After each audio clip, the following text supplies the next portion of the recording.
Race fans, good evening and a very warm and somber 3YTV welcome to the heart and soul of NASCAR country.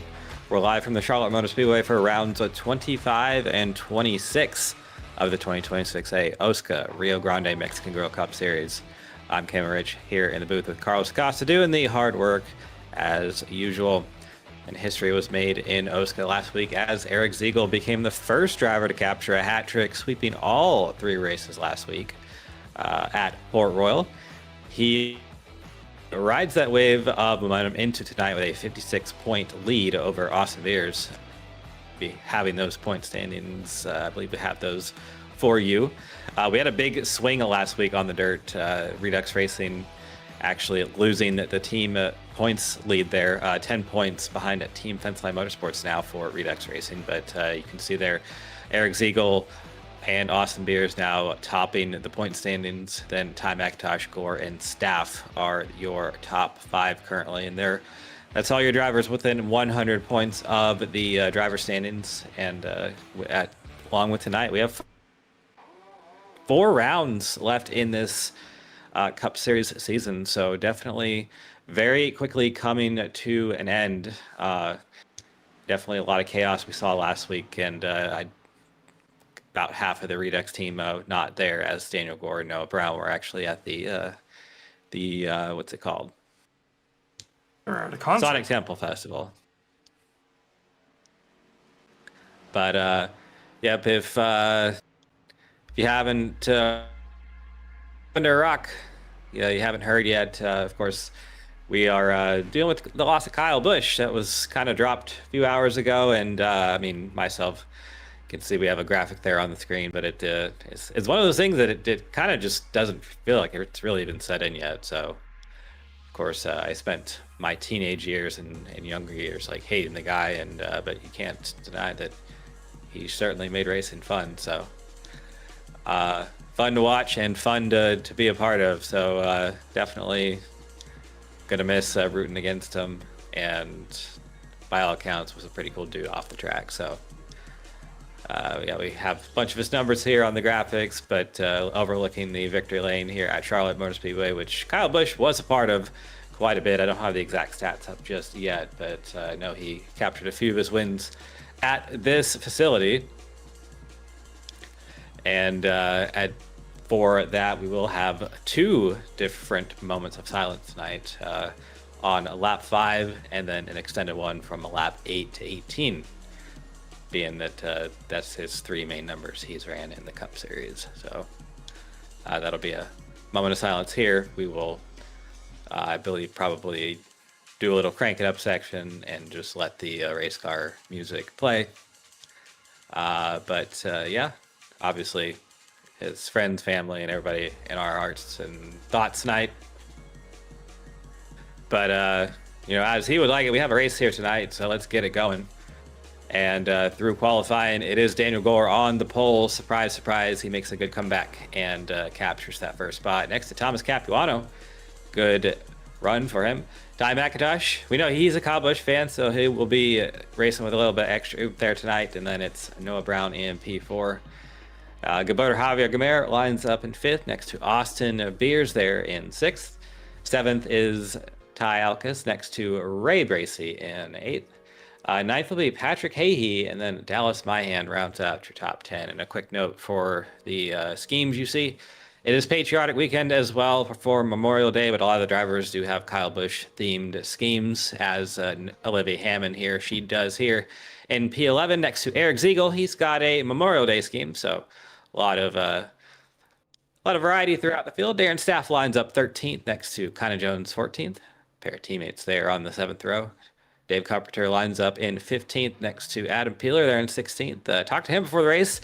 Look at that paint scheme. It is beautiful. Dylan Thomas, he'll line up in 17th next to Aaron Evans in 18th. 19th will be Neil Rutt in Kyle Busch's rookie season car next to Nate Hall there in P20. And then Jake Scarborough, he is the last driver on the field tonight. He will line up in the blackjack position as someone much better than me to do it, Goody, Michael Goodman, the commentator, would say all the time.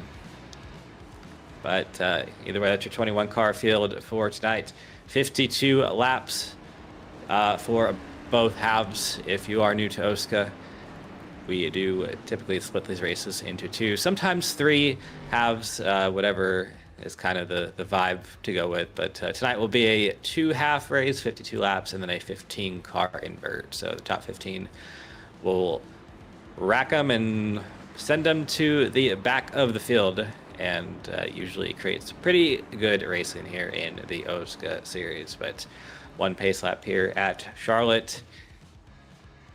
A couple of teammates on the front row. The two main competing teams we had there in the championship hunt there. TFM there with Thomas Capuano there in second, and Redux with Daniel Gore in first. So it should be a pretty fun one here tonight with Pace Truck. It's going to pull off there into pits.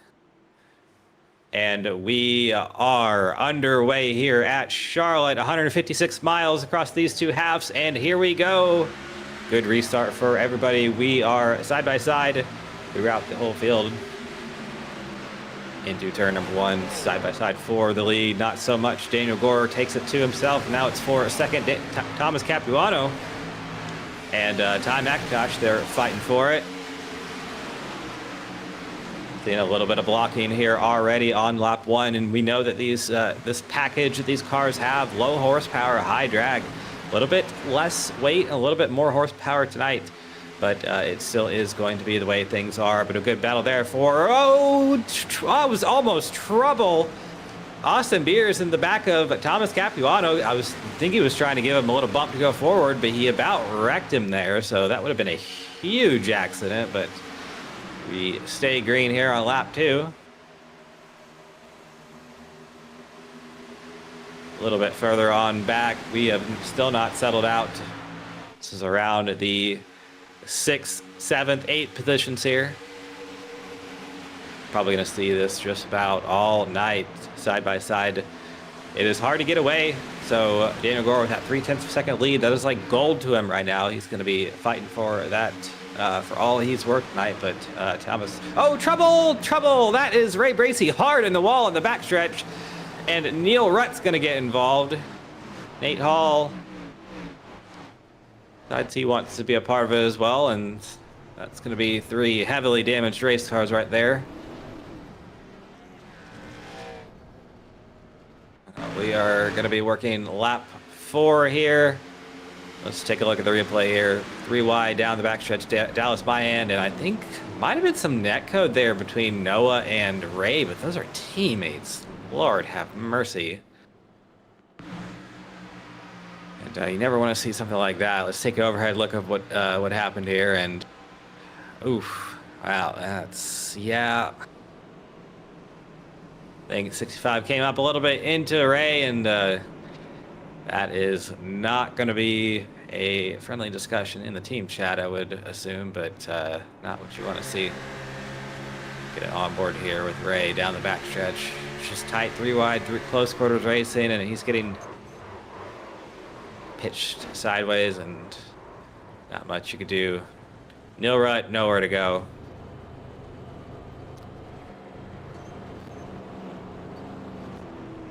But we are coming through turn 4 to begin lap 5, so we're going to go ahead and go radio silent here for this lap in memory of Kyle Busch, our first of the night.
All right, welcome back here to the Charlotte Motor Speedway. We are going 1 to green, and thank you for joining us there in that moment of silence. We will have another one here on lap 8. Well, I believe that's yep. So we're gonna go green here, and then have a 10 lap extended lap of silence up to lap 18. That's in half 2. Just oh, yep, that is, you are correct. So I forgot to read the notes on that, but cameras will be concluded for tonight. So we're going green here, and let's just re-rack the top 10 here real quick. Not much change. We didn't have a lot of racing, but it's Daniel Gore and Ty McIntosh there on the front row, the 2 teammates. Austin Beers and Thomas Capuano, a couple more teammates there on the second row. Dallas Myhan and Darren Staff, a couple more teammates there on the third row. And it's Kynan Jones and Gilberto got Javier Gamera, Eric Ziegel, and Olivia Hammond there in the top. But we are getting ready to go green here in half number 1 for our first restart of the night.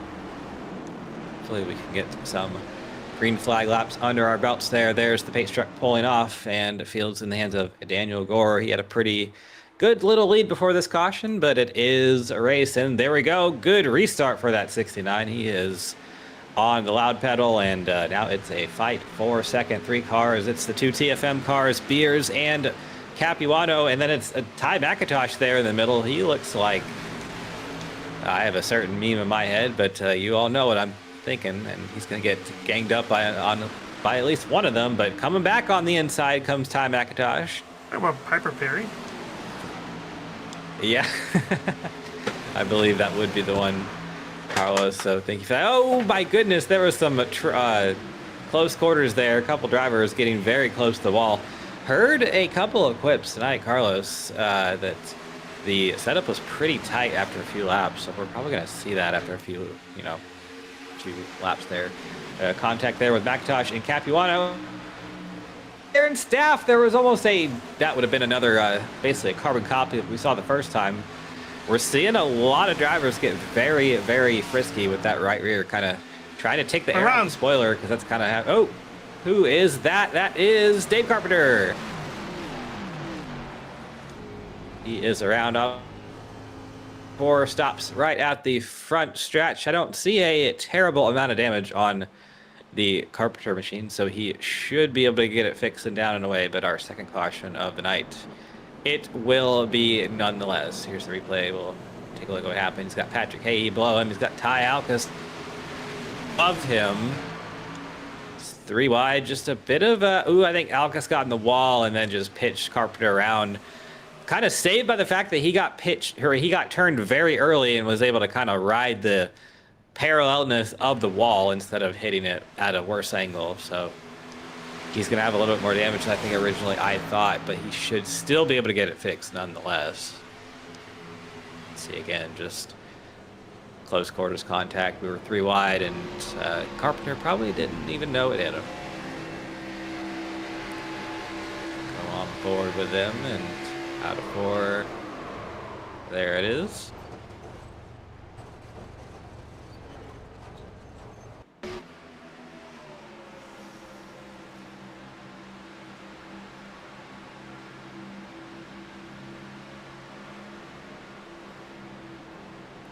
Overhead view showing probably the best look at it, but either way. This track isn't really the best one for 3 wide racing, especially off of the corner. On turn 4, I believe turn 4 used to be called Calamity Corner. Very hard to even control the car side by side, let alone with 3 cars. Yeah, it's a surprisingly narrow racetrack. Oh, we've got something. Capuano just, I think Thomas he had a Capuano. hardware. The car just hard stopped.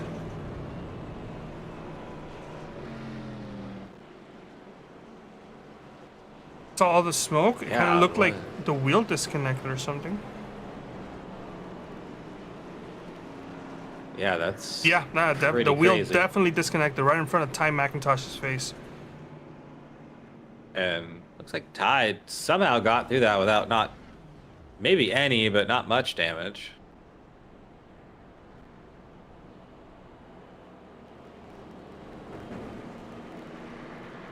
And you can see he kind of blinked a little bit. That's probably telling me that his computer was kind of freezing or stuttering a little as the wheel disconnected.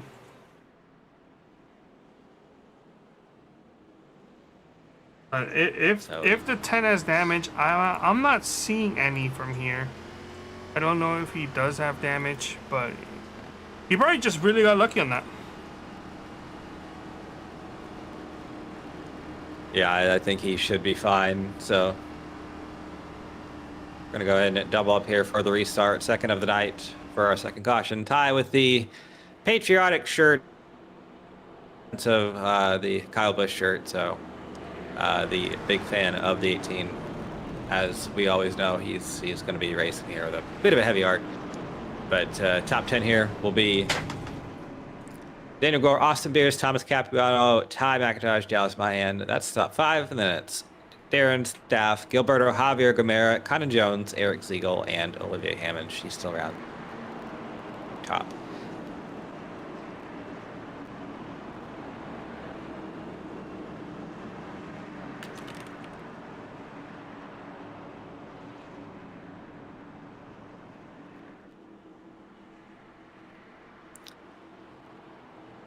And would like to give a quick little shout out green here. Seeing a couple of chats tonight. Nori, Thrasher, Wolf Gaming Network, thank you all for joining us. And we hope you like what you see here at Charlotte. But we're going to go ahead and get green here once again. And hopefully we can keep it there this time for a little bit longer. Base truck in, and it'll be Gore and Beers. Good restart there for the 69. Ooh, we have a bit of argy-bargy in the back. It was Dallas, Byhand, and Gilly, I think, did not go there, but they kept it going green, and no one seems to have any big issues. Speaking of big issues, with the 10 and the 19 were door banging through turns 1 and 2, and they're still doing it here on the backstretch, trying to keep each other tight. And in for 3, both driving it deep into the corner. They actually both gained about a car length on that 69 in front of them, so still not figuring it out, but good run there on the outside for Ty. He's got a push from behind. Darren Staff in the 45 looking pretty fast here right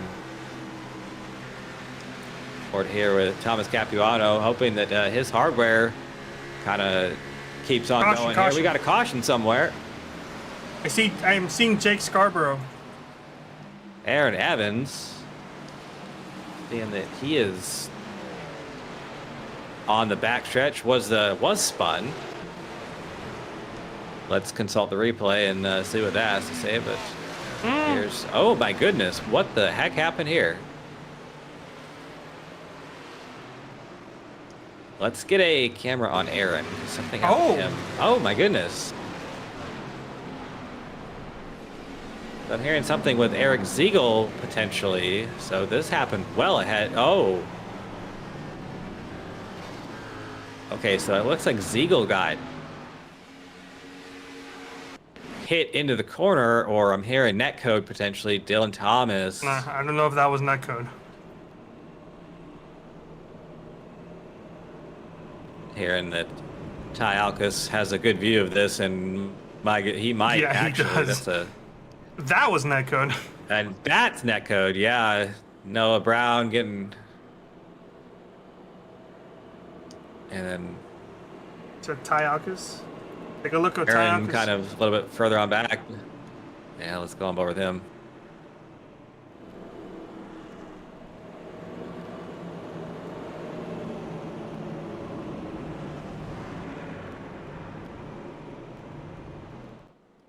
Yeah, I'd say it's a pretty fun little view if you're not involved in it, which Ty most certainly was not. I think Jake Scarborough probably got the worst end of that deal.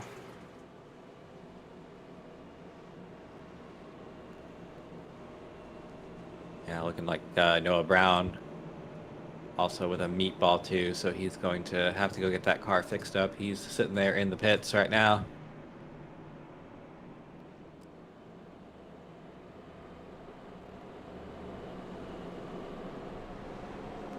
Believe Noah with an EOL. Didn't have the banner on the car. It was just running a Kyle Busch car that was off traded paint. So had an EOL for that.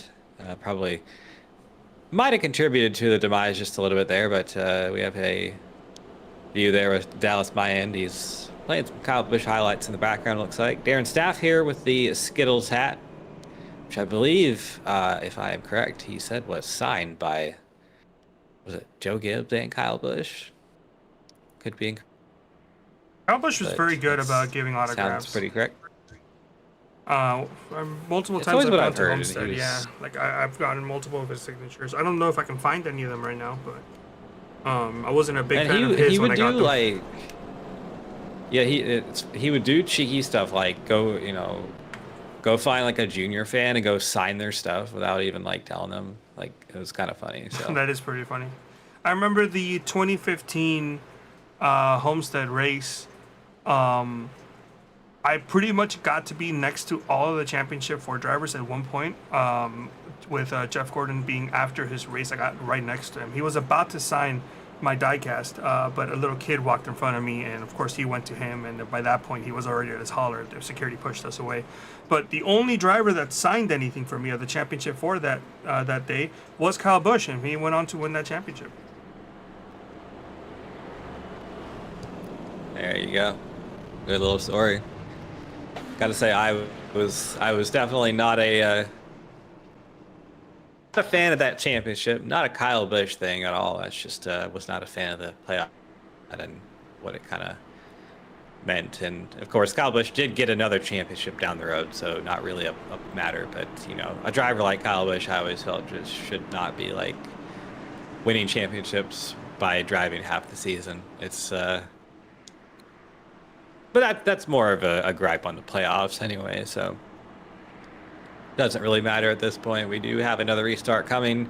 Front row with the Redux teammates of Gore and McIntosh now. That is Darren Staff and Austin Beers there. Row 2, Thomas Capuano and Olivia Hammond. She's up to 6th now. Connor Jones, Dallas Mayan, Gilly, and Dylan Thomas there rounding out the top 10. But here we go. We've had these little green spurts, but have not been able to keep it green here. So let's see what we can do. Green flag out. Good restart for the 69. Once again, he leaves him in the dust this time. Gonna be a fight. Oh! What happened here? Something huge on the front stretch. Darren Staff around. That was there were blinks. I'm not quite sure just what happened.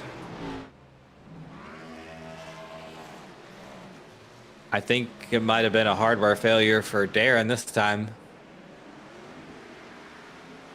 Yep, man, similar to what happened to Thomas, but unfortunately in this case, everyone was accelerating, and that's back-to-back weeks with a hardware issue in the 45. He definitely has an issue with his Fanatec wheelbase. Yeah, so that's 2 hardware issues here tonight. Go on board, and yep, certainly enough. It's pretty cut and dry right there.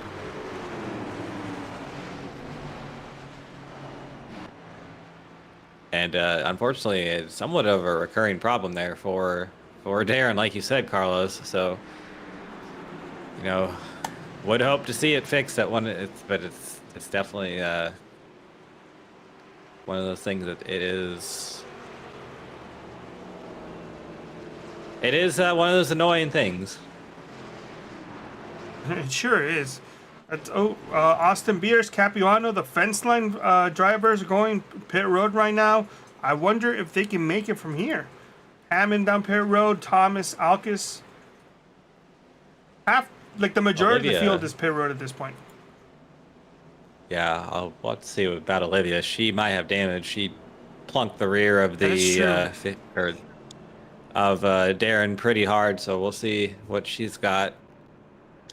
But I would have to think that we've seen these team fence line cars make strategy calls like this before, where they do it saving, and I think they're very good at also saving under caution. I think Olivia also good to go, so really it looks like Darren going to be the one that most affected by that issue. So down and away everyone goes.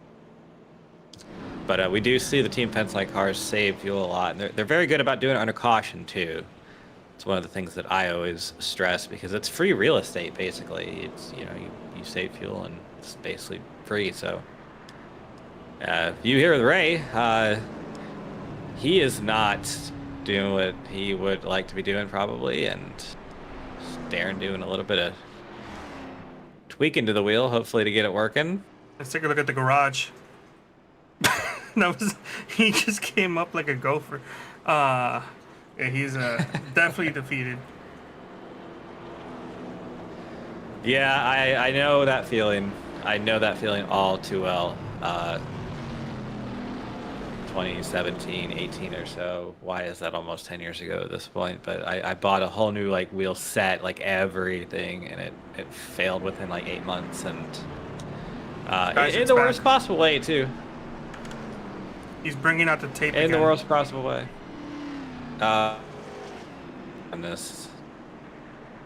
Well, mechanic Darren Staff. Oh, you can see the signatures. And there's, yep, you can see them.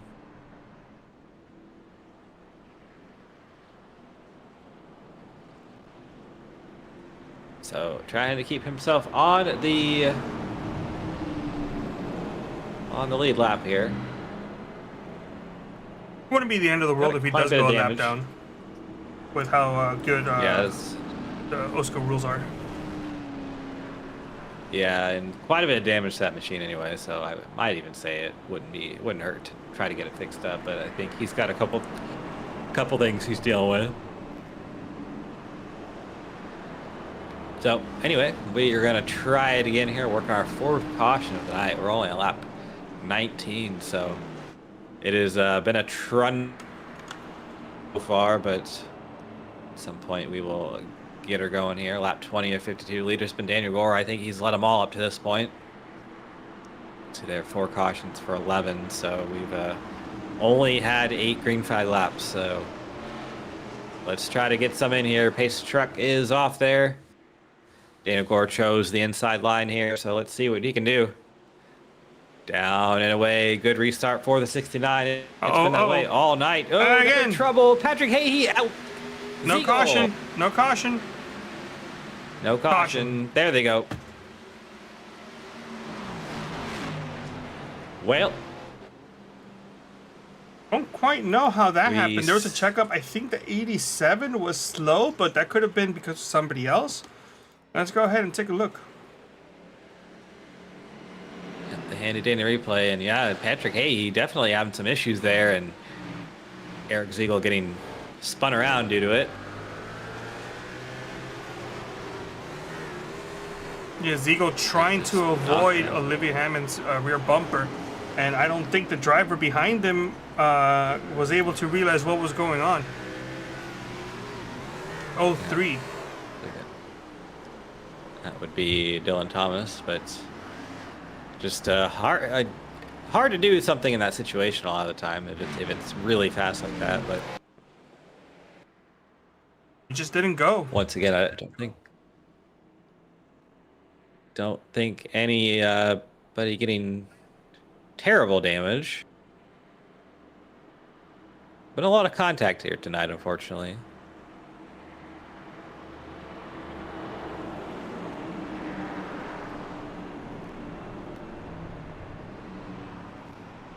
Danny G down pit road.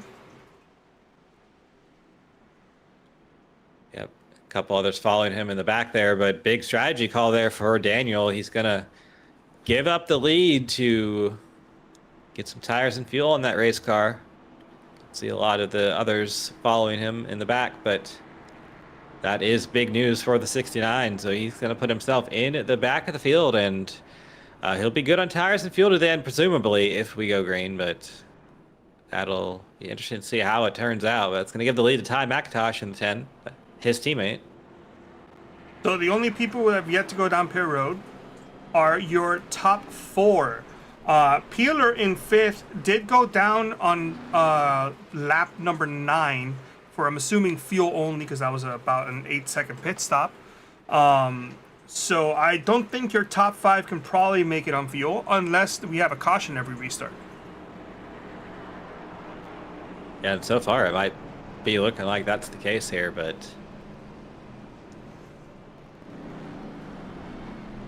I think eventually we will get it figured out.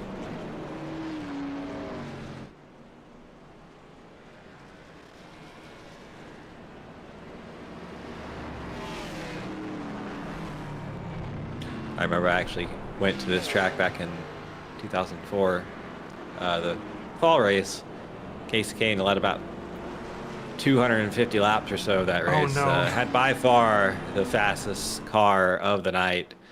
But that's not really the point of the story. There was a massive wreck in, it was turn 2, and they also wrecked somehow out of turn 4. They had like 2 separate wrecks, and it was Kyle Busch's rookie season where he was running the 84 for Hendrick Motorsports. I remember he was involved in that, but yeah, Casey Kane, he blew a tire with like 40 laps to go or something, and lost the win. Jimmy Johnson got it. You know, started the whole Jimmy Johnson kind of memeing up Charlotte for a while thing, but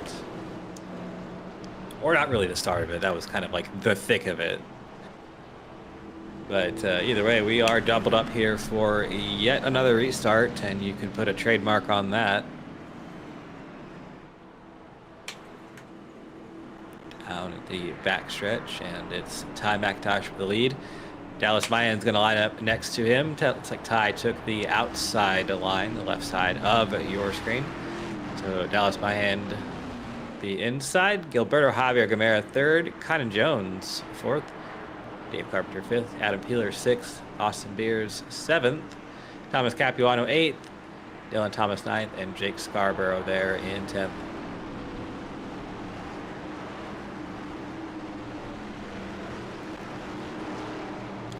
Well, let's try it again here. Pace truck is off.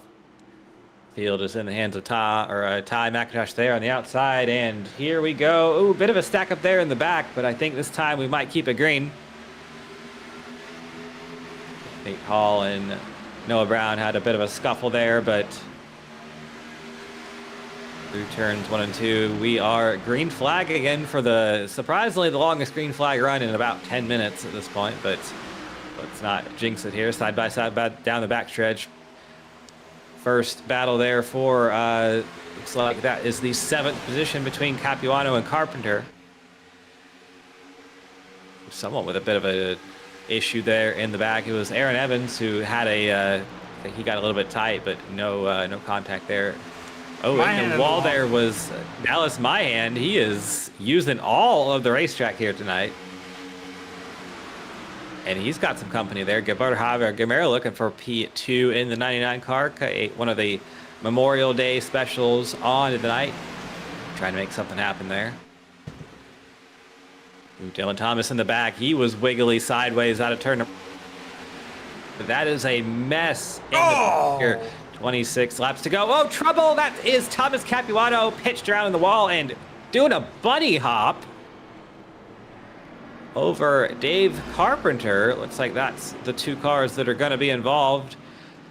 Thomas Capuano has lost the rear end of his car, the deck lid. Oh, hit the wall. Oh, yep, Dave Carpenter into the wall. He's coming over the radio and immediately taking credit for it, so unfortunate for both of those drivers. We'll take another look at it here. Almost Jake Scarborough had it from Dylan Thomas there, but there we go. Here in the Ty Alcas has yet another good view of it tonight. So let's get an onboard spun up with him. He's had a very interesting windshield view tonight. And certainly enough, he is right behind one of the cars that front and center right there into the wall is Capuano. Big hit for the 21. And right by it goes Ty Alcas.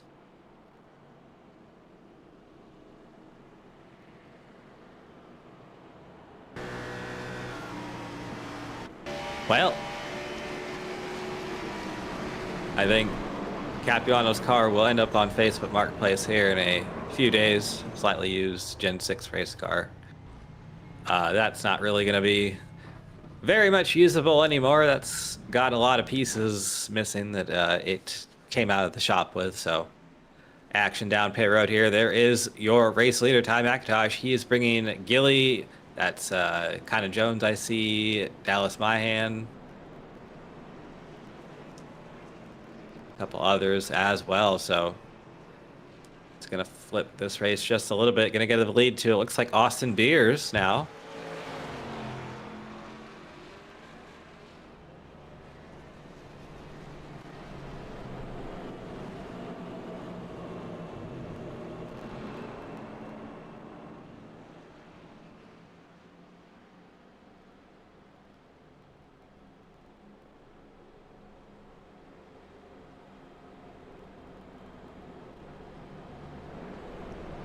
Well, there's your race recap. We're working lap 29 here.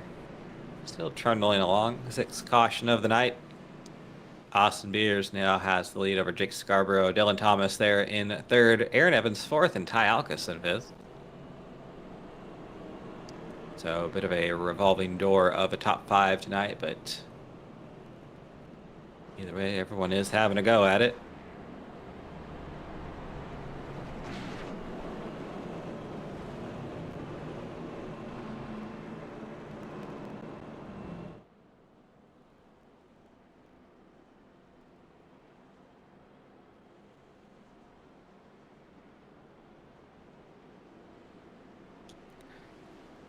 We're going to double up here. Austin Beers takes the top for the restart, and it's been interesting. There's really been no consensus on which line seems to be better on the restart. We've kind of seen like a 50-50 mix of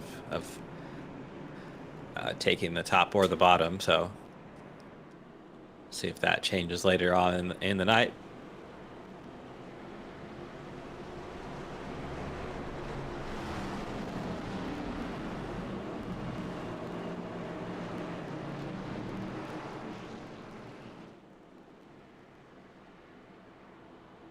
Almost hard to believe when we went 300 miles at Daytona without a single caution.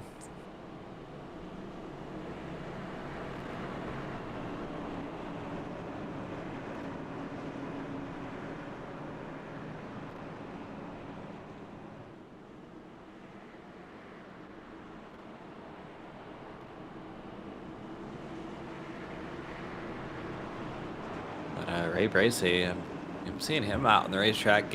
Looks like he's pretty fixed up and might still be competitive there in the 7 car. So good to see that. He's had plenty of time to get it fixed with all these cautions. So a bit of a positive there. But there we go again. Pace truck into pit road. Outside is the control car, and there we go. Green for Austin Beers. And I was looking at Jake Scarborough. He was not pulled up to the leader for some reason, but we are down and away.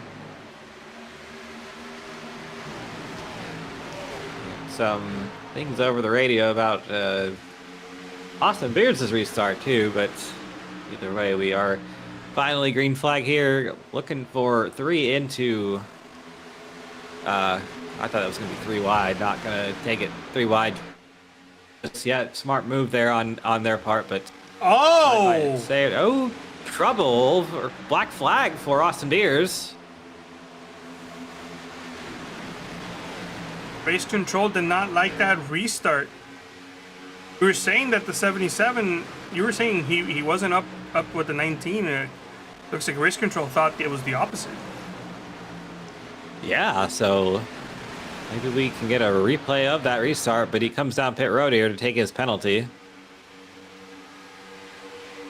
That's going to obviously hurt the 19 quite a bit. Gives the lead to Aaron Evans, which is going to be some of his first laps led of the season, I believe.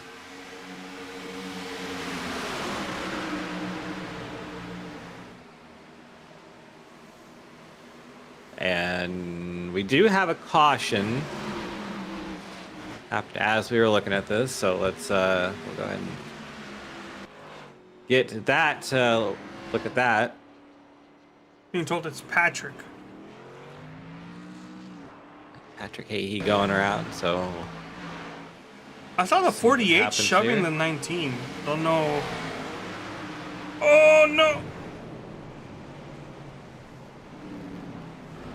Oh, poor Noah. He's been involved in a lot of them tonight, too. Not been his day.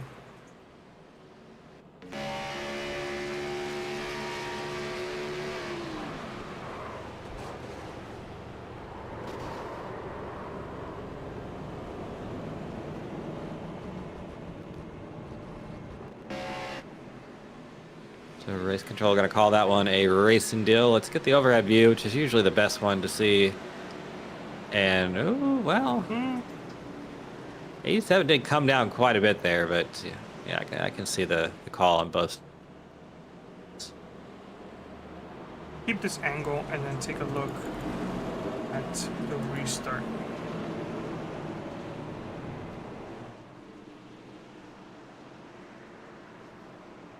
The 19 kind of hit the brakes a little, yeah.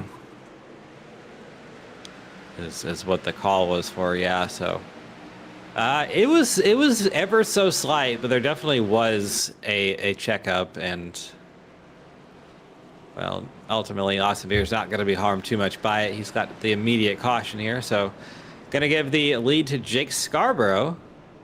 Had a few different leaders tonight.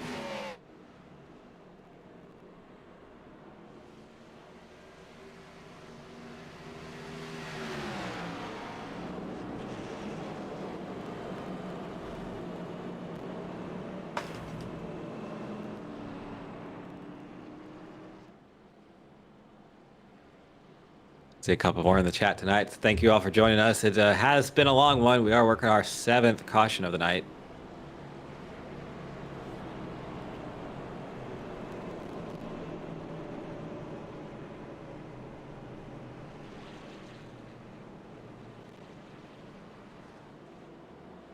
Jake Scarborough is your leader, followed by Aaron Evans. He's second. Ty Alkus third. Olivia Hammond's fourth. Daniel Gore, he pitted a little while ago. He's up to 5th, so we presume he's not going to be doing that again. Ty McIntosh, the teammate, in 6th. Eric Ziegel in 7th. He's had an interesting night in the 55. Dallas Myhan's in 8th. Kynan Jones 9th. And Gilberto Javier Gamera in 10th.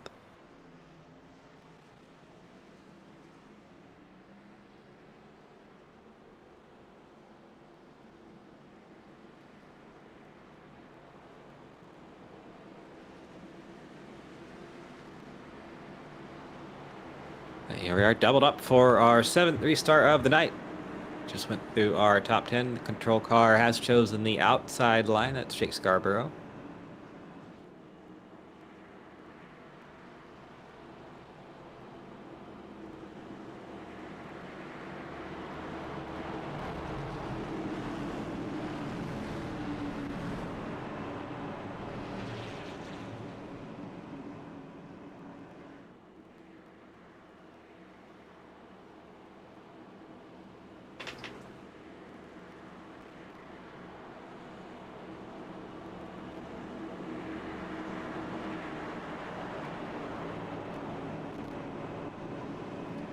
And our race recap here, once again, 36 laps in.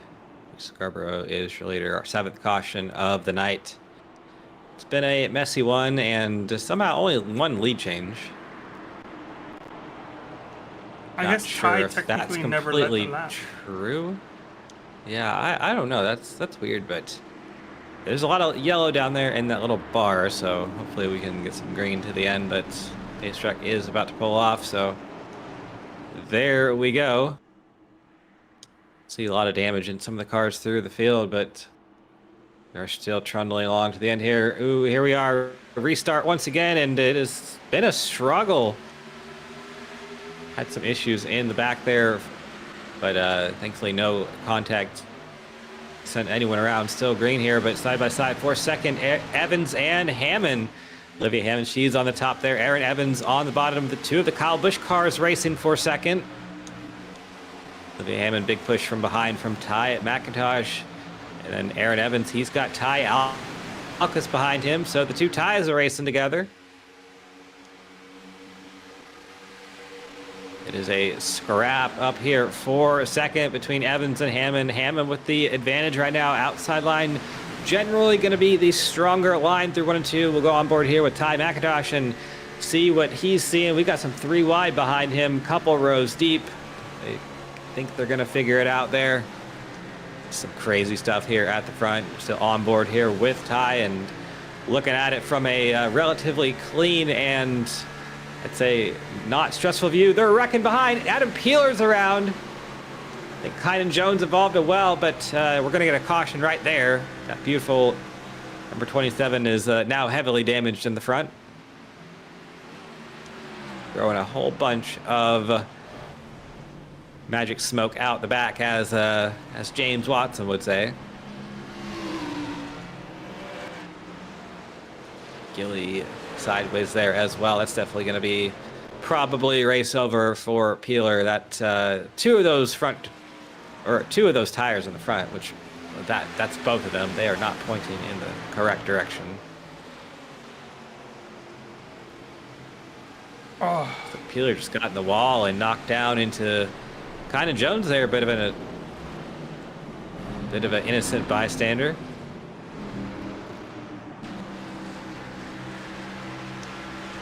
On board here with Kynan and right behind Daniel Gore here.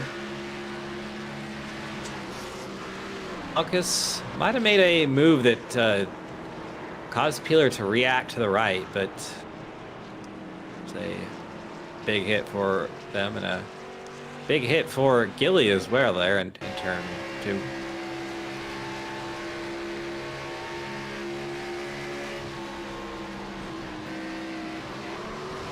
Here the Netco was the cause, and you can see a little bit there on board with Peeler.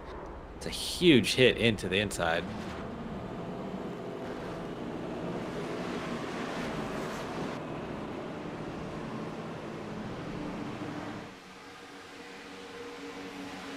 I think something secondary happened to Gilly here. that was Netco. Oh my goodness, yeah. Oh, you know what? This brought out the caution, and that's why race control deemed it netcode as opposed to with what happened with the 27. Because that wasn't going to bring out a caution, it seems.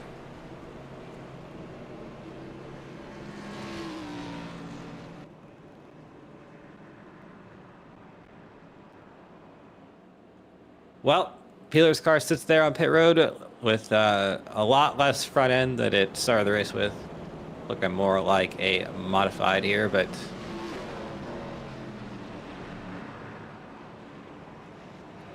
Dave Carpenter going around the field here to get a lap back.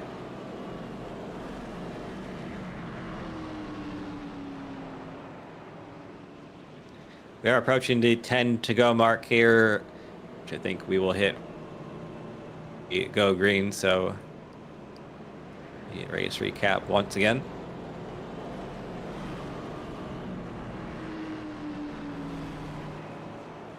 And do we have an actual number on our longest green flag run? I could probably get one here. Let's say 3 laps? 3 sounds about right, yeah.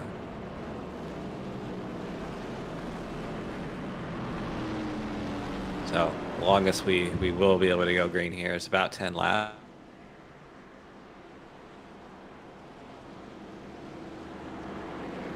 Oh my god, is that Peter Short on the YouTube chat? He changed his username, so it threw me off. Yeah, that's a throwback. Good to see you, Peter, in the chat. Hope you're doing all right.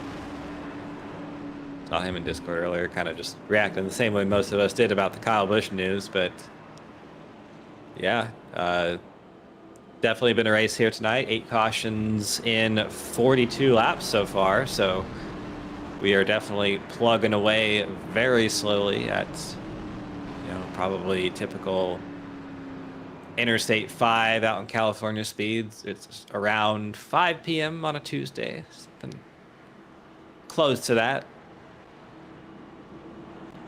I'm not from California, but I know California would say the 5. But, well, I am a born and bred East Coaster myself.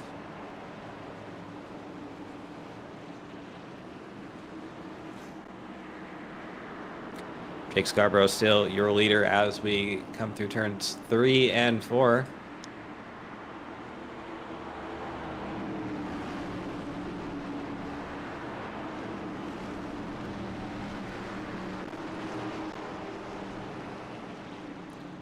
And there's Space Truck into the pits.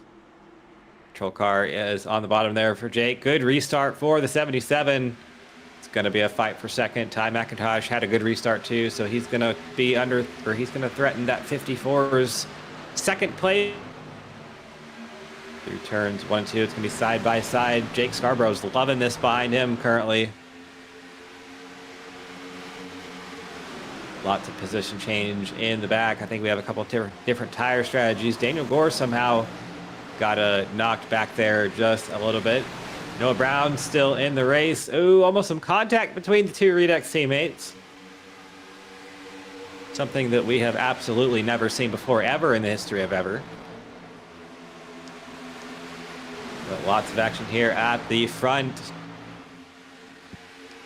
Side by side, Olivia Hammond looking fast there on the inside. She's got some company there with Eric Ziegel. Remember, we saw him getting wrecked there not that long ago. He's got that car fixed up. And another player there, Darren Staff. Look at all the damage on the rear end of that 45, but still trying to get something out of the day. Oh, that's going to be a big one. That is one. Ty Alkas. Oh, my goodness. We are still wrecking. Dylan Thomas involved. Bojo there in the 7. Lots of Lord meatballs. have mercy. Dylan Thomas, Nate Hall there. Gonna need a few different angles of this replay, but that is a parking lot going really fast in turn 1. Oh, did the 69 turn to 78? Definitely think the contact was there, and ooh, teammates getting into each other. Dallas having no steering there. Nate Just Hall when Darren got back. Involved there. Over here.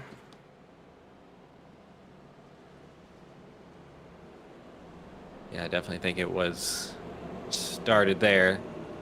Daniel goes for a move on the outside of...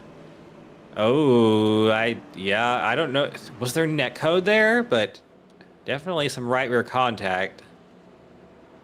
Huge hit for Alkas. Oh, you know I can't catch a break tonight.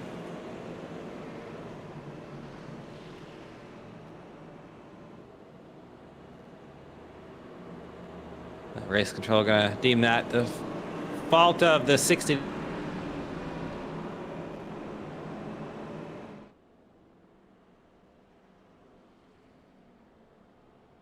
A very expensive wreck here. Look at all that carnage. That's another thing you see at Charlotte sometimes is this place can throw up some pretty big wrecks from time to time.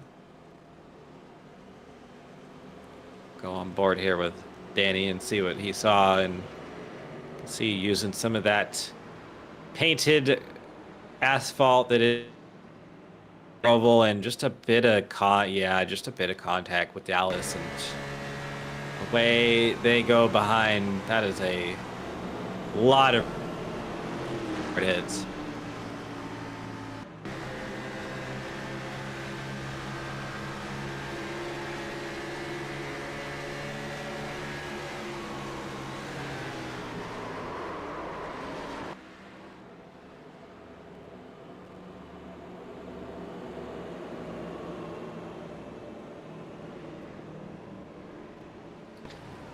And some more fun onboard views as we go through this latest accident in the saga of tonight's half one. We are only in half one at Charlotte.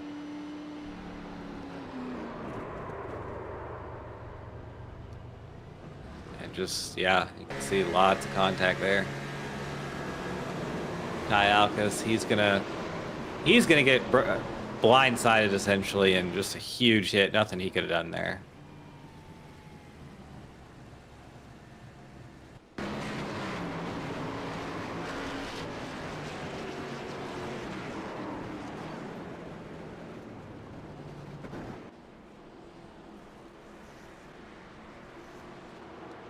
So lots of activity on pit road, and might be more cars on pit road than there are on the racetrack at this point, but we are somehow, someway getting close to the end. 48 laps in, and Jake Scarborough, he's your leader, taking the outside line next to Olivia Hammond.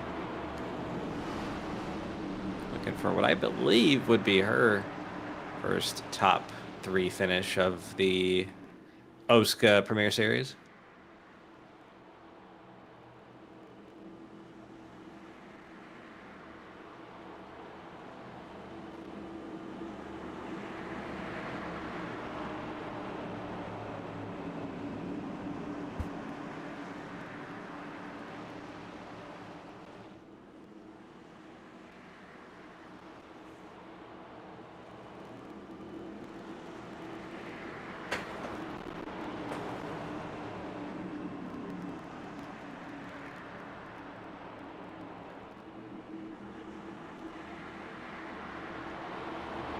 Well, through turns 3 and 4.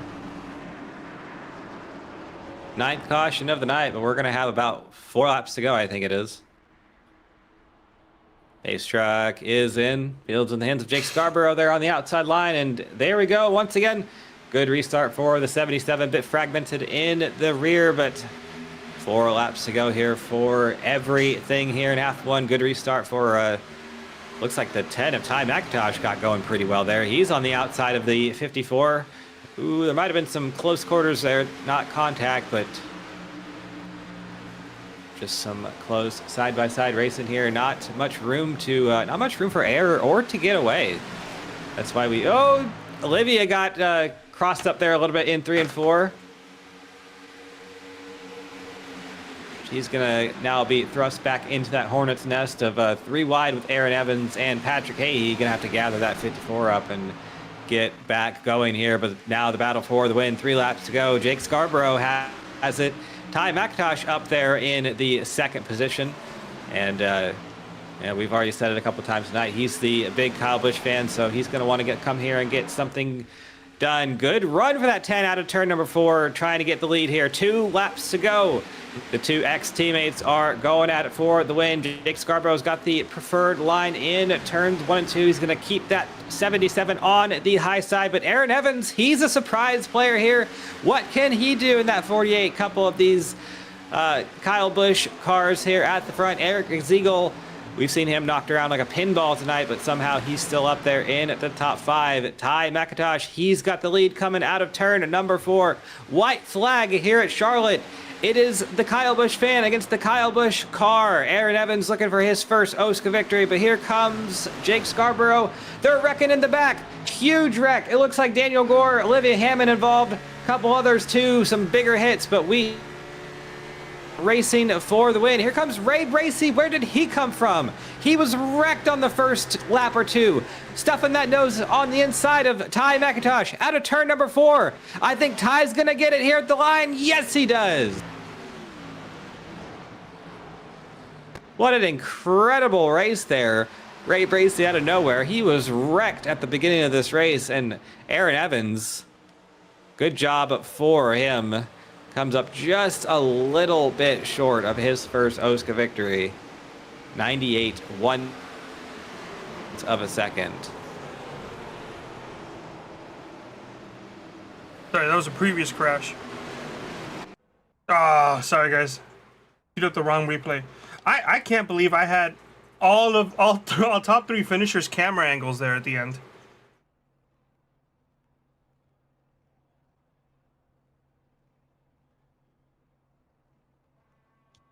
All right, what a great race that was at the end.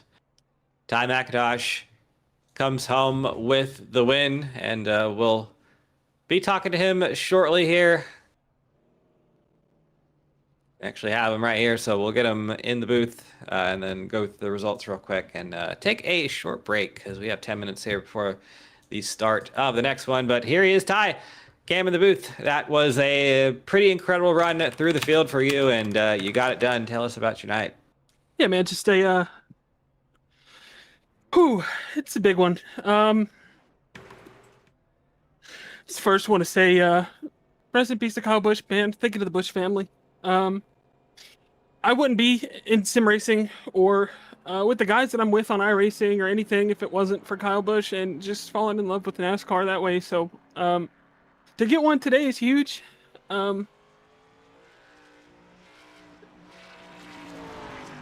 just heart's still heavy. I didn't wake up until 7, and I woke up to my mom breaking the news to me. So that was really just not an ideal way to start the night. But it's just huge, man. And then everybody running Kyle Busch cars tonight. It's awesome. Just yeah, I don't even know what to say, man.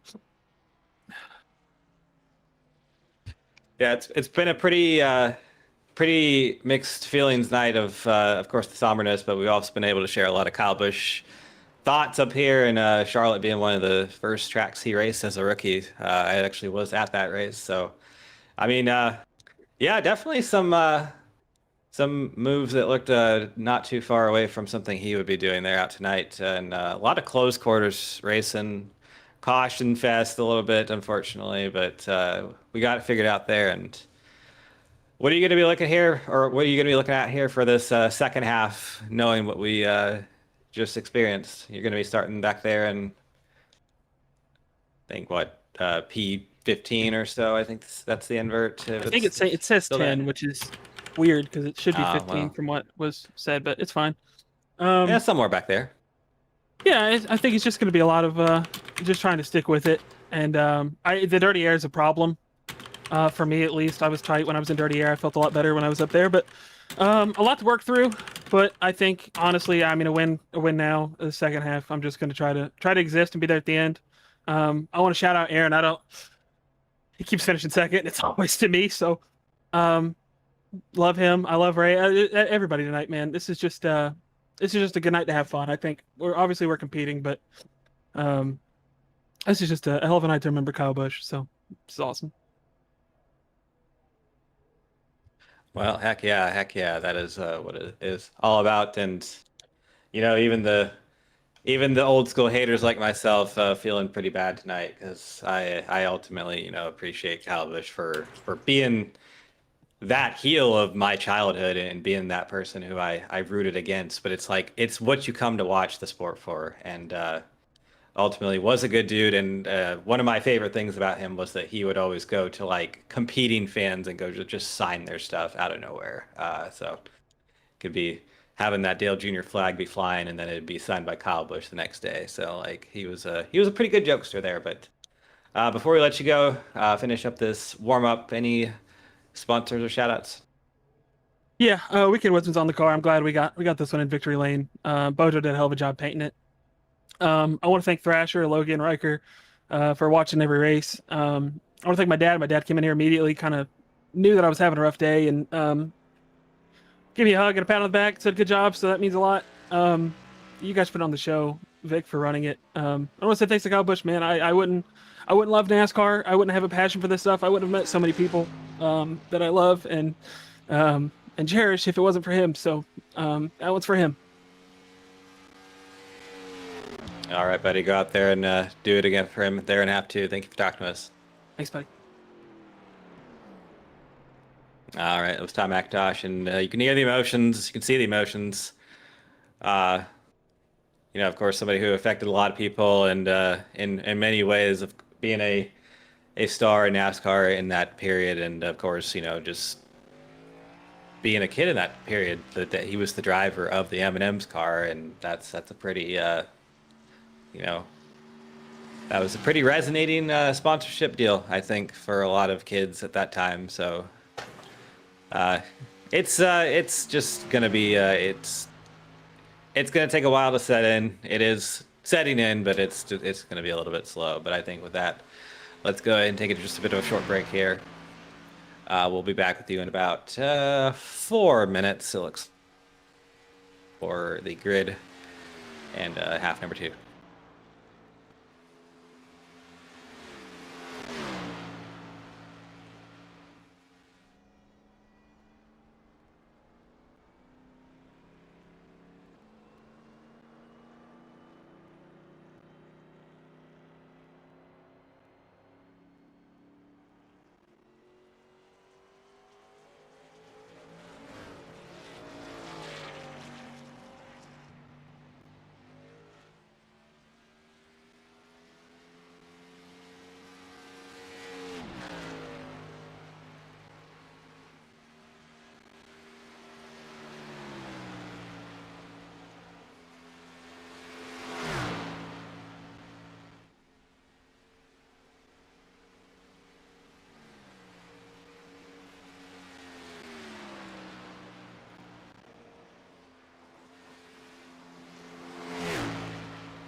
All right, welcome back to the Charlotte Motor Speedway.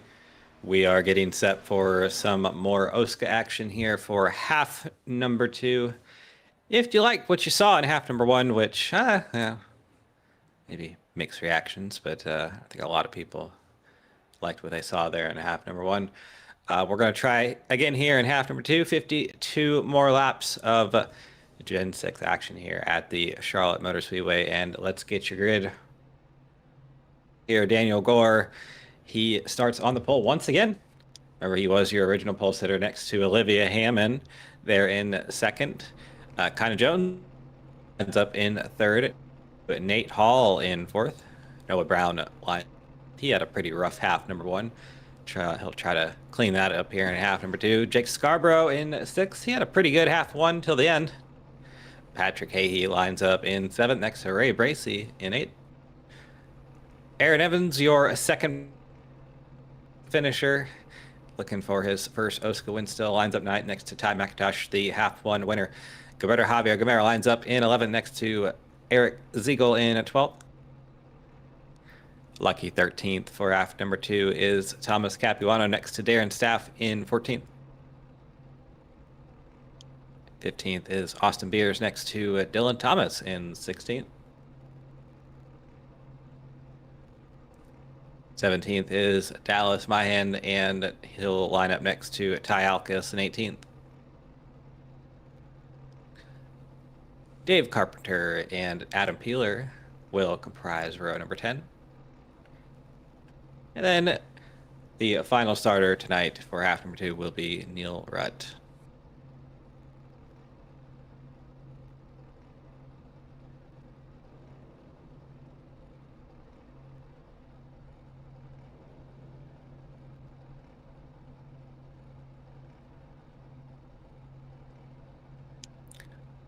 But, you know, great to see what we've seen tonight, the outpouring of support from the community and, you know, the emotions of everyone. You go on any social media and you can see just how much it has affected a lot of people. And, of course, Ty McIntosh as well, our race winner, definitely showing his emotions there. But through the power and allure of sim racing, we can all kind of come together and enjoy some racing and share memories and do all that good stuff. And it's a fun little time. But yep, we saw these two racing together there in half number 1, Daniel Gore and Olivia Hammond. They actually made some contact a few times. So they will get to start next to each other.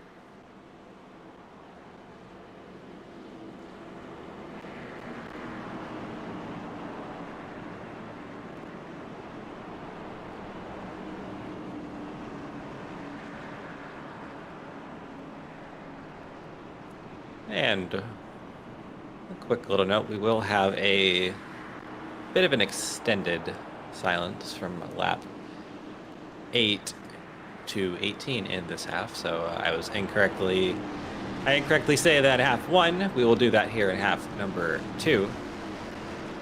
So hopefully we'll be able to keep that little stretch of racing green. But here we go here.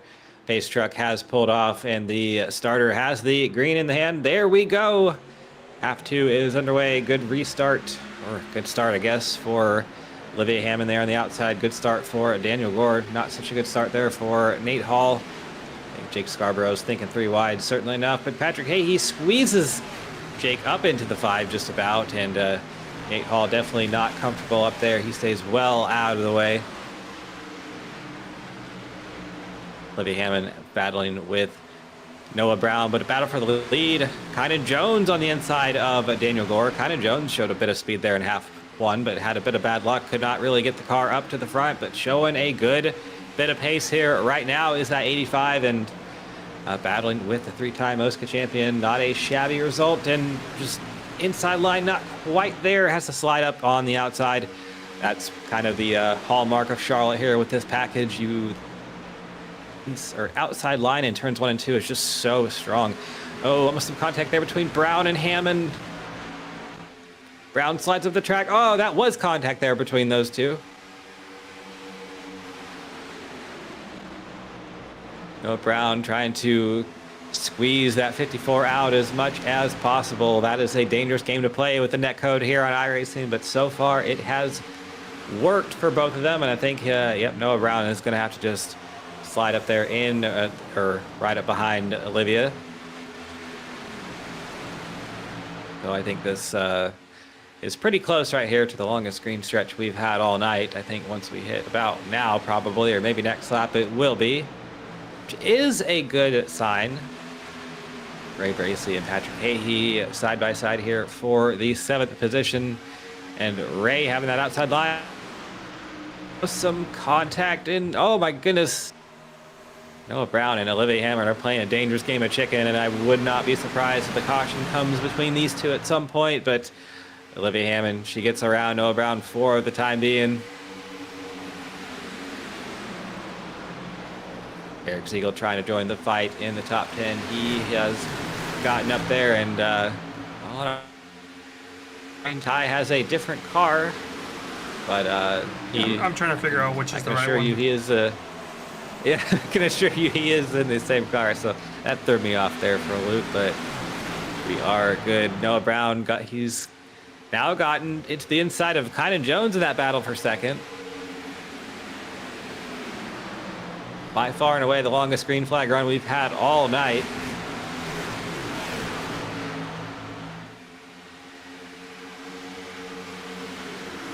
Kind of seeing the package come to play now, that outside line through 1 and 2 is becoming so strong that you almost just have to run up there.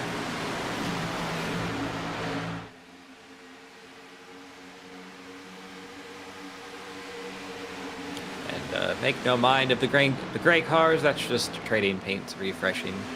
So you get to see a bit of the model scans as they are without any paint on them for a little bit for some of the cars, but everything there we will go. Refresh here shortly. Yep, the second PC had the wrong car.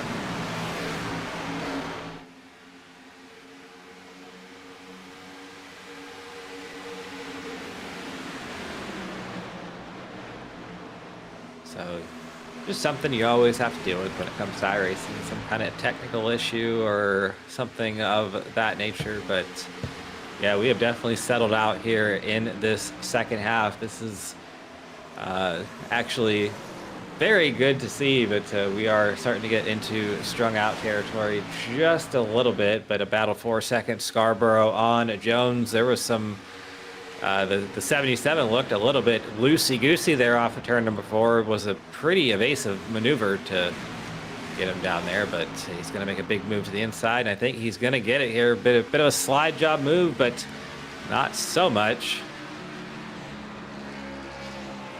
Forward here with Kynan, and you don't have a lot of horsepower to your advantage here, so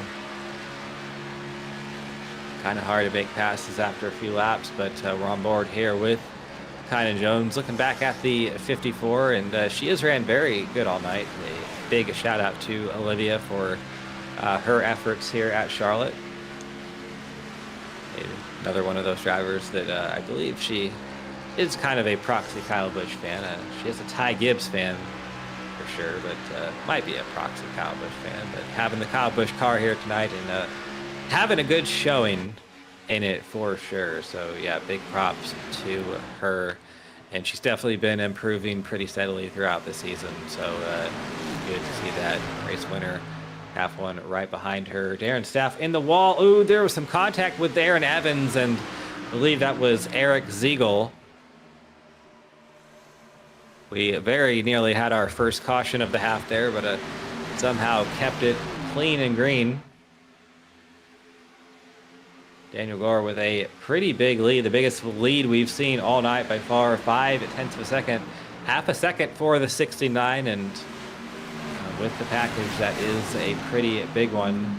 Darren Staff there, we see him, he is using all $14.95 of this track in that 45. The two Skittles themed race cars next to each other, so a bit of a visual oddity there, but no foul. It's all good.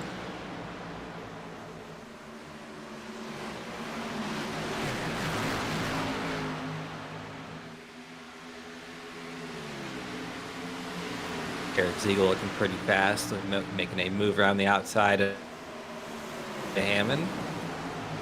Up to P6 goes the driver of the 55. Looking very fast.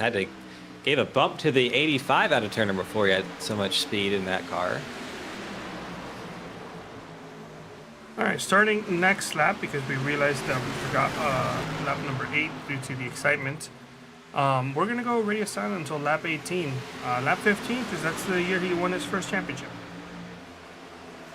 Oh, yes, my apologies. We can go ahead and do that. So we'll go ahead and go radio silent here, and we'll be back in 3 laps.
All right. Welcome back to the Charlotte Motor Speedway. Our apologies again. We got caught up in the racing, but it worked out in the end, 15-19. That was his 2 championship years in the Cup Series. Why? You saw some great racing here at the Charlotte Motor Speedway, and it has been all green. Oh, some contact there with Gilberto and Ty Alkes, and I think they're thinking about it again. Olivia Hammond had some issues. She is back to the 15th position. Not sure what happened to her. Let me go back and figure that out. But we see some problems here with Adam Peeler, and Dallas Mayan got into the wall a little while ago. Oh, Dylan Thomas and is that Olivia? I think there's a backstretch big wreck between those two. I think Olivia, she's saying that that is on her. Oh yeah, hit the wall and came down. Wow. On the 03. Big hit too.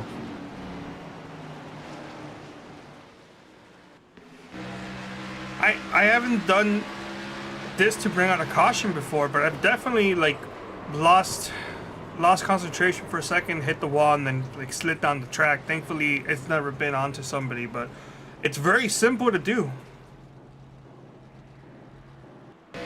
Oh, for sure, yeah. More easy than you would think.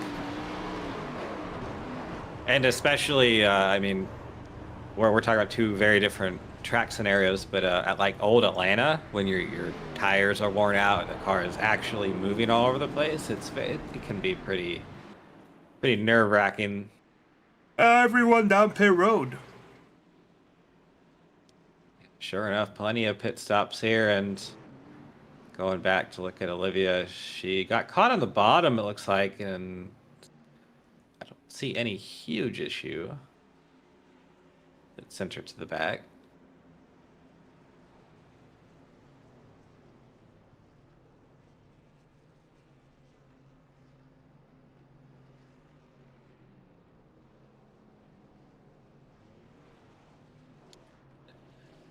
Either way, going to be 4 tires and fuel for just about everyone. Daniel Gore leads his teammate Ty.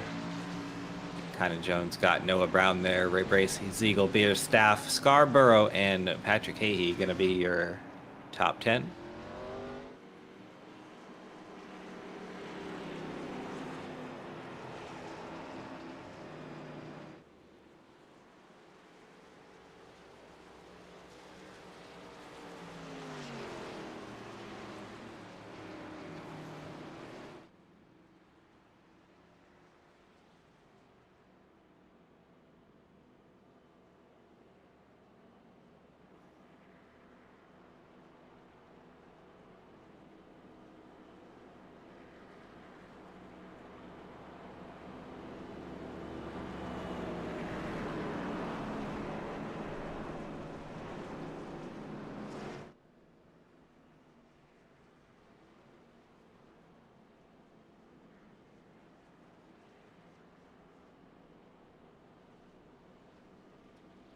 Should hopefully be doubling up here. And sure enough, there we go. Daniel Gore's going to choose the outside line here.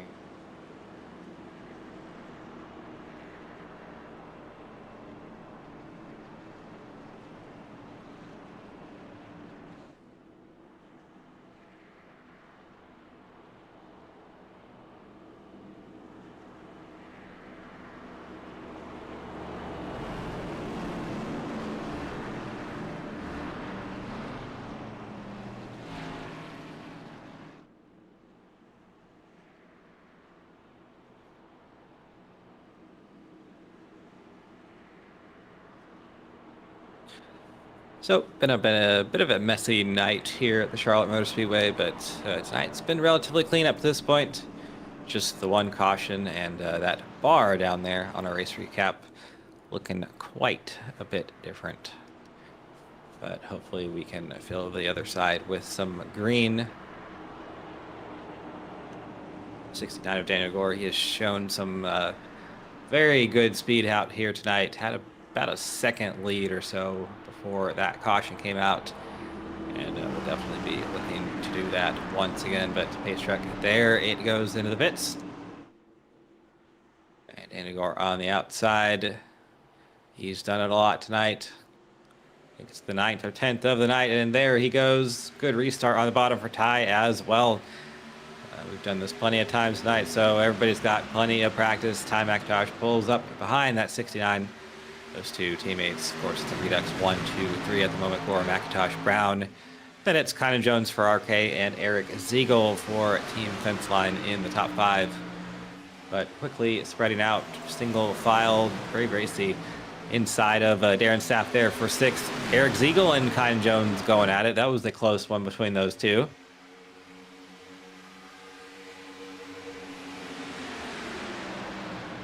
Kynan Jones on the inside there. I think Ziegel's going to have the advantage, but Kynan Jones might have the heart. He's going to keep that nose inside out of turn number 2, and Ziegel will not be able to complete the pass. Good run there for the 45 of Darren Staff as well.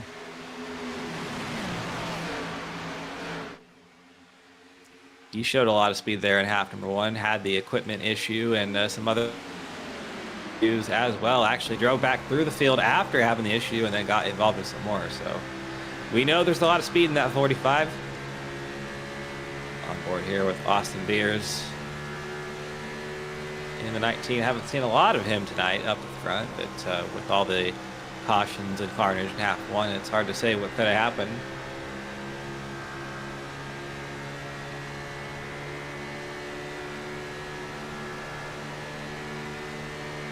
Austin Beers right now kind of in a bit of a lonesome Hornet sense. He's got 2 wide in front of him and 2 wide behind. Here's Noah Brown. He's in the 4th position. Just got passed by Eric Ziegel there in the 55.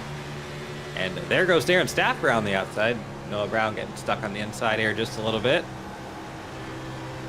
55 is Ziegel. He won all 3 races at Port Royal, but much different track type scenario. He's shown speed and consistency in so many different types of track types, track scenarios, anything you name it. Ziegel has been very good at it. So do not count that 55 out of anything in this season. He's up to that third, or he's up to third.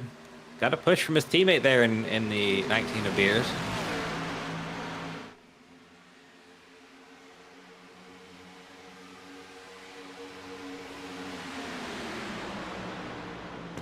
We're getting pretty aggressive here throughout the field. Lots of aggressive moves being made, and the 2 best friends are side by side, Austin Beers and Noah Brown. You know these 2 will never let off each other, so we'll see what happens here. But through 3 and 4, Beers is going to slide up off of 4, and he doesn't give him a lot of room, but they do give each other room, and it has been good right now. Noah Brown is going to hold it for now.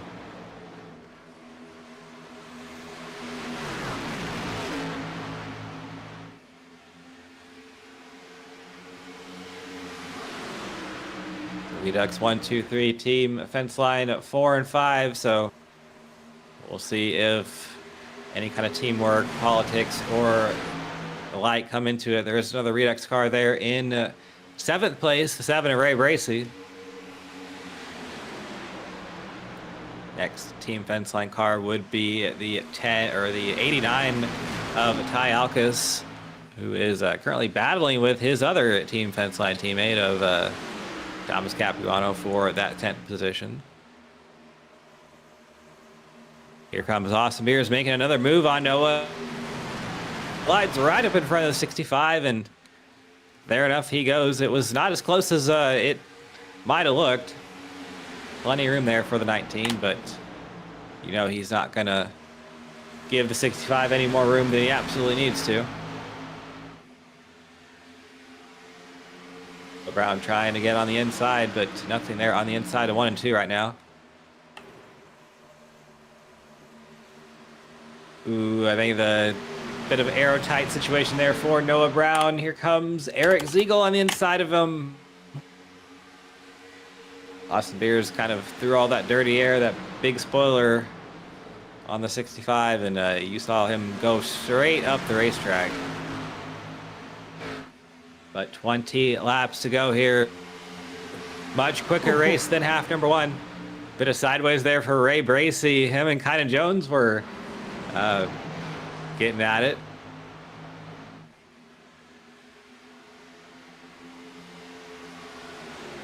Might have a battle for the lead brewing here. Ty McIntosh has caught the 69 of Daniel Gore, his teammate. So we will see what comes of that situation, but we do have a very fast 19 of Beers. We have a very resilient 65 of Noah Brown, who does not want to give up that position.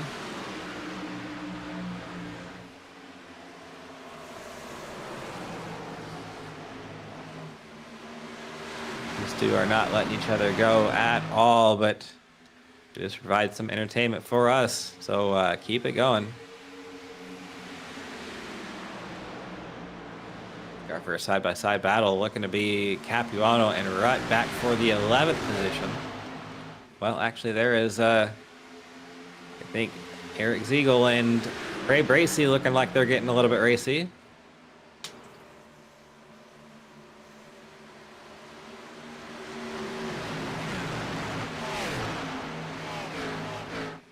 I think Darren Staff might have popped the wall out of turn number 4 a little bit, but was able to keep the momentum in, so he's not going to lose the spot from that.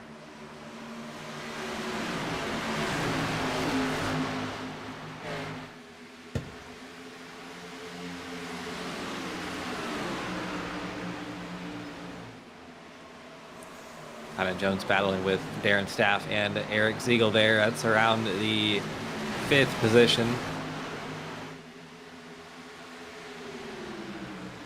Here comes Ray Bracey to join the fight. He's been very fast all night. Has not had the track position to show it, but when he has had it, he's been pretty good. Drove through the field after getting destroyed on lap of the first half, and I think he got some further damage. So trying to prove what he can do here tonight and doing a good job of it.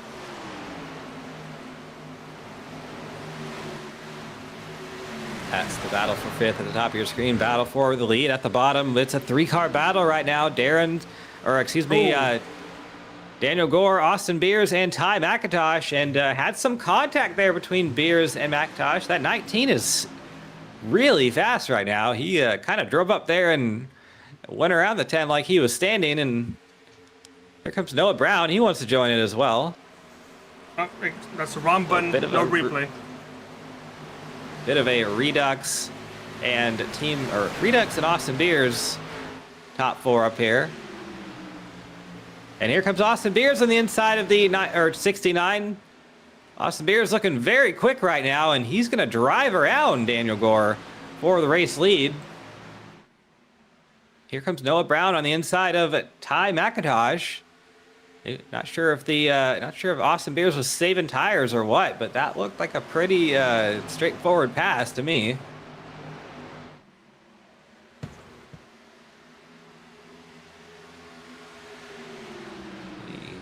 Looking pretty good right now, and top 4 being Beers, Gore, Brown, and McIntosh.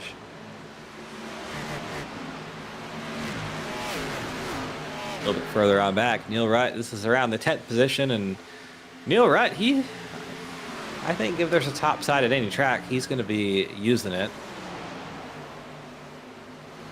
Using all the available racetrack here at Charlotte, and making good use of it right now around Gilberto there on the bottom. Ty Alkus with a bit of a wiggle moment off of turn number 4. Bit of a butt pucker moment, and we got a bit of a hack situation for me, and our top 4 cars have stretched out about a 2-second lead on the rest of the field, led by Ray Bracey currently. For the lead. Battle for the lead. Daniel Gore on the inside. He's coming back for it on Austin Beers. Out of turn number 4. It's going to be side by side. Beers keeps it at the line, but here comes Gore with a push from Brown.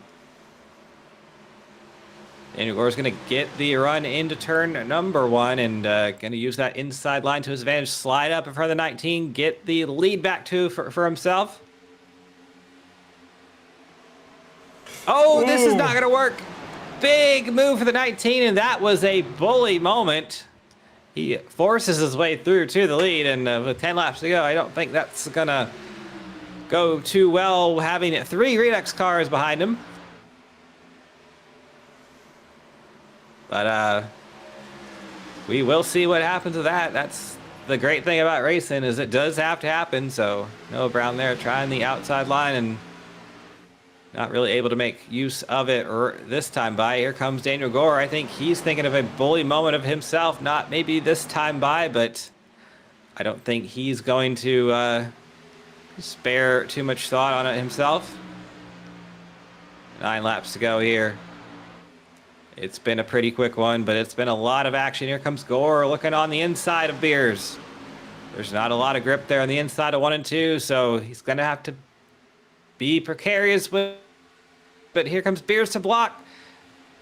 They're pushing. It looks like Daytona and Talladega. Here comes Gore on the inside. Will he shove it in there? No, he won't.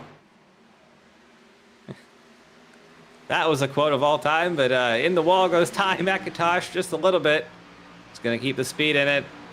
Austin Beers keeps the lead, 8 laps to go, and yeah, I think we're going to see the fists come out for all of these drivers here pretty soon. But Daniel Gore, he might have a problem in the form of the 65 of Brown, looking very fast right now.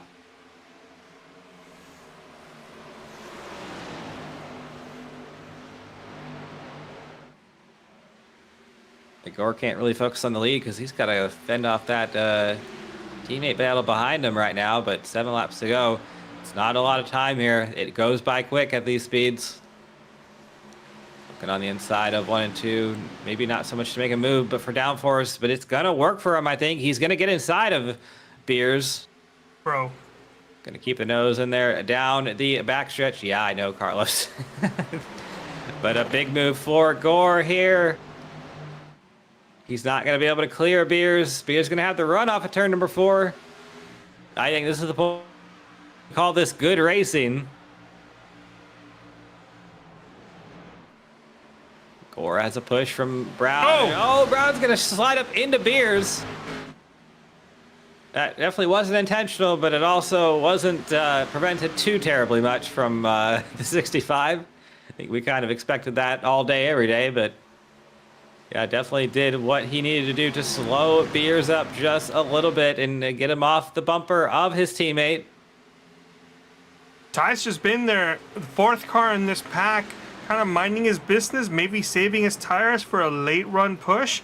That would be the time, if he had anything, to start, if not going for the win, then at least helping his teammate by trying to battle Beers for second. Yeah, absolutely. And I think, yep, Ty around the outside. That might be what he's doing here. Looking pretty racy here through turns 3 and 4. Using that line 2 as advantage. We'll see if it was a one-hit wonder for Ty or if he does have something here at the end of this race. But Beers also looking very quick on the 69. That's we know that these two have already made contact. But here comes McIntosh on the inside of Beers. McIntosh looking pretty quick here at the tail end of this race. And what does he have? Does he have something for his teammate? Into turns 3, slides up the racetrack just a little bit. Oh, Beers bullied out the way just a little bit by Ty. And oh, that's going to be a big one. They keep it straight somehow, some way, but there is no way they are happy with each other. 3 laps to go. Here's some John on the radio, which you expected that, but they're going to keep at it. 3 laps to go. Coming to 2 to go. I think Daniel Gore, his lead is pretty massive right now. They might have given it to him without a caution, but they're still going to keep battling for it. Josh on the inside. He's asking what Beers said. Oh, they're door banging here once again down the front stretch. They're beefing over the radio. They're beefing with the race cars. I don't think the race for the win means anything anymore, these two. And Noah Brown might be the innocent kind of bystander of it. It's also another Redux player there with the 7 of Ray Bracey. I don't think it's going to matter too terribly much here because here out of turn number 4, coming to the white flag, Daniel Gore's lead is about a second. It's going to take something biblical to catch that 69. But Austin Beers would be the one to do it. It would take a late race lunge. I think he is anywhere near close enough. Battle for 3rd underway. McIntosh and Brown. Oh, what the heck happened there? My goodness, that looked like a... Oh, we have a battle for the win here, too. Beers on the outside of Gore, out of 4. I think Beers is going to have the run at the line. It's Beers.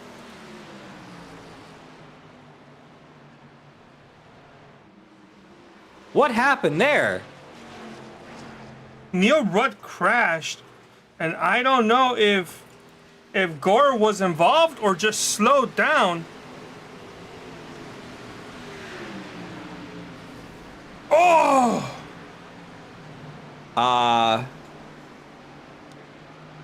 Nate Hall was... Let's get a camera on what happened here before we make judgments. Oh, he hit the wall? And oh no!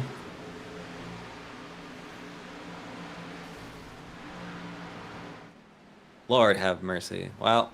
You mentioned it when they took the white flag. It's gonna take a biblical event for the 19 to get there, and I'm gonna take that as a sign.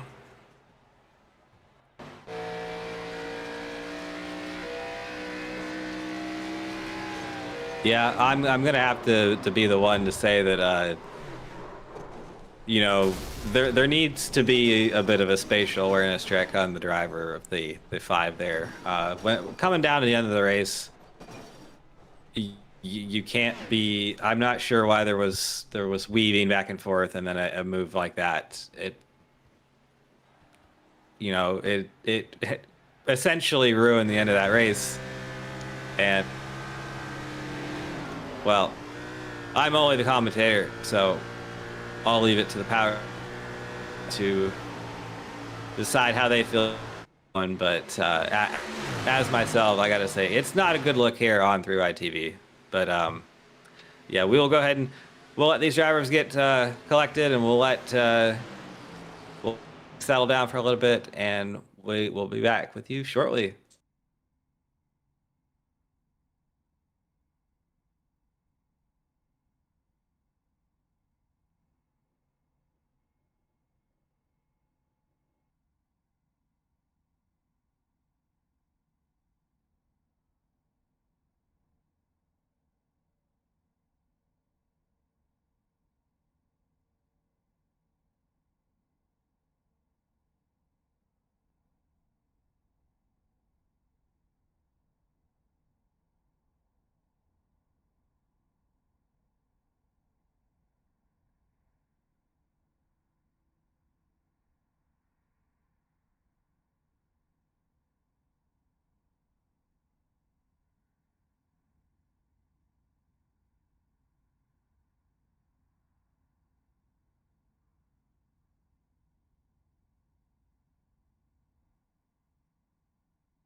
All right, welcome back to the Charlotte Motor Speedway. We have concluded tonight's running of the Charlotte 156, I believe, was the official number, but half 2 winner Austin Beers.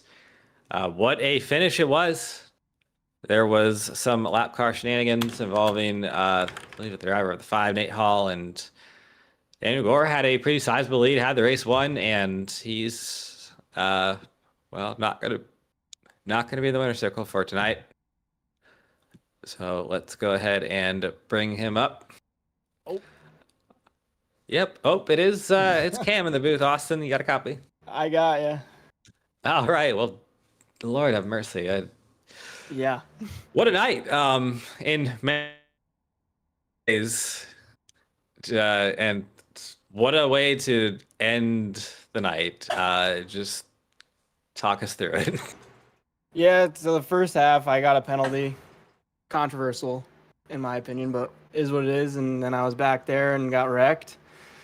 So then in the second half, just kind of mosey my way to the front, kind of just picking them off one by one, not making too crazy moves, and was able to get in the middle of the Redux guys there and get the lead. But it's so hard up there alone, and those guys are working together and drafting with each other. But I mean, that's teammate racing. It is what it is. And then coming out of 2 in the final lap, I don't know. I'm at a loss for words. Gore got wrecked, and then in the 3 we were kind of side by side, and it was a good race to the finish. But yeah, Danny G should have won that race. But that's the first time I've won because of something like that before. So crazy. Yeah, it might be a first for me too. And with the guy also becoming a flag on the pole at the end of it all, that's something you don't see every day. But I mean, crazy night, I think, overall.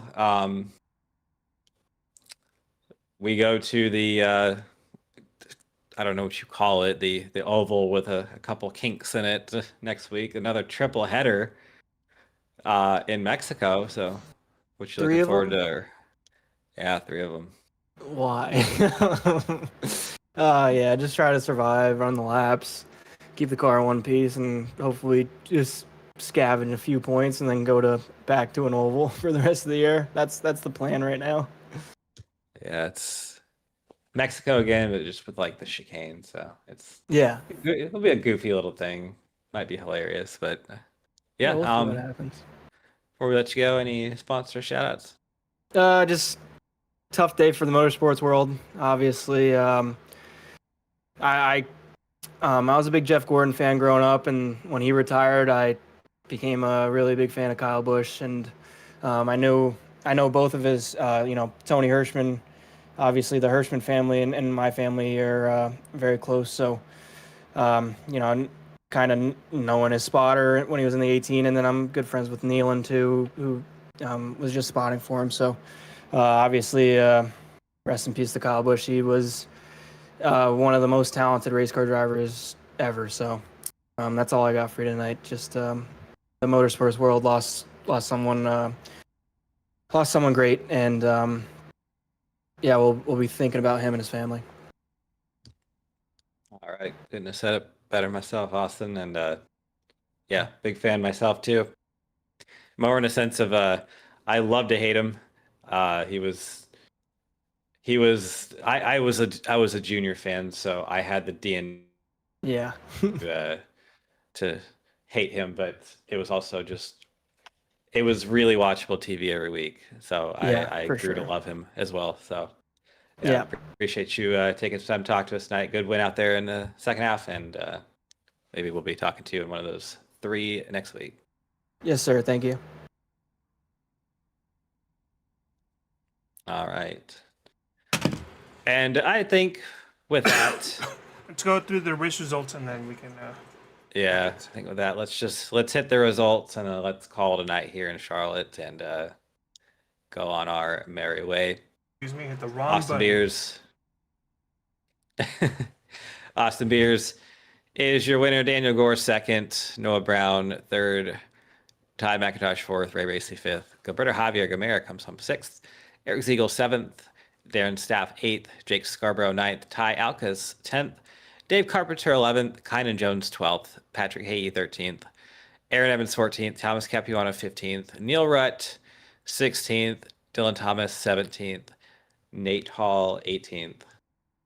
19th was Olivia Hammond, and Dallas Myhan and Adam Pillar were your final two finishers of the night. And I think with that, that's all we have for you tonight. And we know we've said it many times, but just another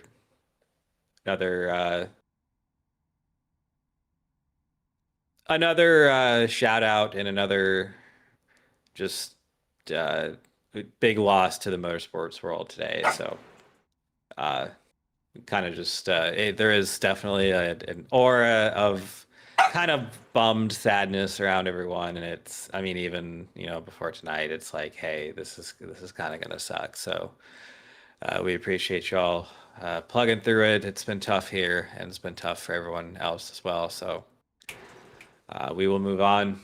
It's almost it almost doesn't feel real. We have a Coke 600 coming up, and he won't be there, and won't be there ever again. But that's all we have for you tonight. Let's give a shout out to our sponsors: Rio Grande Mexican Grill, Easy Motorsports, Brickhouse Graphics, Accelerated Cloud Designs, and Binks Designs. Thank you to all of them for making this season of OSCA happen. And go give your loved ones a hug tonight.